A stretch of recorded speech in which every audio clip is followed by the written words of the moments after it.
बहिणींना आता आले 3,000 रुपये. लाडक्या बहिणींना तुमच्यासाठी मोठी खुशखबर मी घेऊन आलेलो आहे. 3,000 रुपये थेट खात्यात. थेट खात्यात. आता तुम्ही म्हणाल 3,000 रुपये कसे? जून हप्ता, तर जून हप्ता जो आहे तो जून महिन्यात काही आला नाही. आता जुलै महिन्यात जून हप्त्याचे पण पैसे, जून आणि जुलैचे दोन्ही एकत्र आपण पैसे केले तर 3,000 रुपये होतात.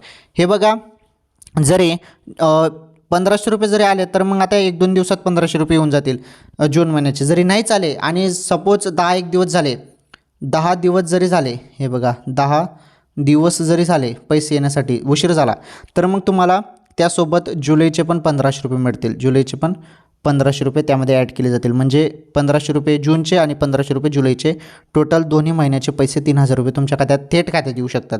10 दिवस जरी अजून काही उशीर झाला तर. परंतु अजून या संदर्भात अधिकृत माहिती नाही, परंतु एक अनुभवानुसार मी तुम्हाला सांगत आहे की तसं होऊ शकतं, जरी तसं निर्णय झाला तर. त्यामुळे थोडी वाट बघा, पैसे आता येणारच आहेत.